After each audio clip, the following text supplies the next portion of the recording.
This is the Sabbath School lesson for the third quarter 2020. Lesson 10 for August 29 to September 4, ready for teaching on September 5, An Exciting Way to Get Involved, read by Dr. Percy Harrold.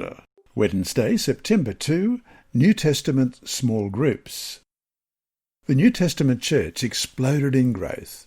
In a few short years, it grew from a small group of believers to tens of thousands of worshippers. There were many factors that contributed to this influx of believers and this rapid growth phenomenon. Jesus' ministry sowed the seed of the gospel and prepared the multitudes to accept the preaching of the disciples. After Christ's ascension, the Holy Spirit descended mightily on the day of Pentecost on the praying, believing disciples. One of the contributing factors for the rapid growth of the New Testament church was its small group organisational structure. Small groups made a difference. Question. Read Acts 18, 1-5 and Acts 20, verses 1-4. Why do you think Luke listed some of the names of those with whom Paul worked closely? Acts 18, beginning at verse 1. After these things, Paul departed from Athens and went to Corinth. And he found a certain Jew named Aquila, born in Pontus, who had recently come from Italy with his wife Priscilla, because Claudius had commanded all the Jews to depart from Rome. And he came to them. So, because he was of the same trade, he stayed with them and worked. For by occupation they were tent makers, and he reasoned in the synagogue every Sabbath, and persuaded both Jews and Greeks. While Silas and Timothy had come from Macedonia, Paul was compelled by the Spirit and testified to the Jews that Jesus is the Christ. And Acts chapter 20, beginning at verse 1. After the uproar had ceased, Paul called the disciples to himself, embraced them, and departed to go to Macedonia. Now, when he had gone over that region and encouraged many with many words, he came to Greece and stayed 3 months. And when the Jews plotted against him as he was about to sail to Syria, he decided to return through Macedonia. And Sopater of Berea accompanied him to Asia, also Aristarchus and Secundus of the Thessalonians, and Gaius of Derbe, and Timothy, and Tychicus, and Trophimus of Asia. It is fascinating that Luke mentions some of the names of those with whom Paul worked. To him, each one was important. He knew them by name. They mutually supported one another in their outreach ministry. Though the number of names he mentioned was small, that helps prove the point about the importance of working closely with each other, even in small numbers. Each one of these people surely had gifts that were different from those that others possessed. They came from different backgrounds and cultures. Their ways of looking at things were not always the same, but each one had a valuable contribution to make to the cause of Christ. Their diversities of gifts, backgrounds, and experiences contributed to the growth of the church.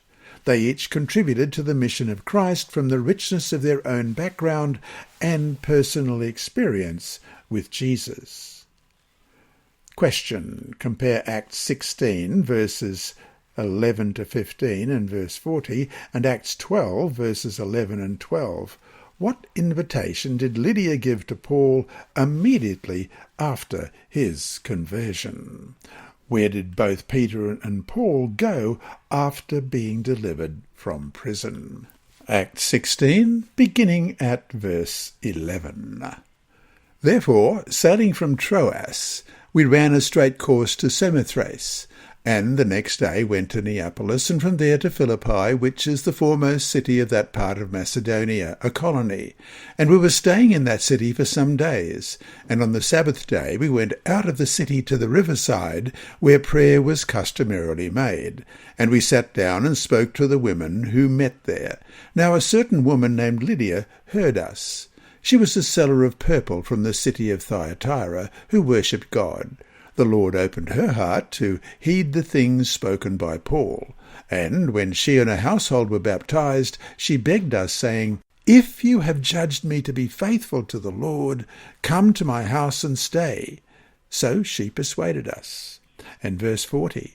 So they went out of the prison and entered the house of Lydia, and when they had seen the brethren, they encouraged them and departed. And Acts chapter 12, beginning at verse 11. And when Peter had come to himself, he said, Now I know for certain that the Lord has sent his angel, and has delivered me from the hand of Herod, and from all the expectation of the Jewish people.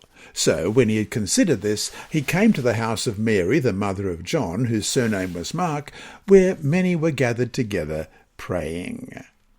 The New Testament believers regularly met in homes. Christian homes became centres of influence and the heart of small group ministry. So to finish today, have you thought about beginning a small group ministry in your home, or joining with a friend to beginning a small group ministry in that person's home? If you are already part of a small group ministry, think about what you can share with your Sabbath School class this week about its benefits. Hi there. Thanks for watching this video on the Advent-band Ministries YouTube channel. Please subscribe and click the bell icon to be alerted whenever we upload new videos. So, until we meet him in the clouds, may God continue to bless you.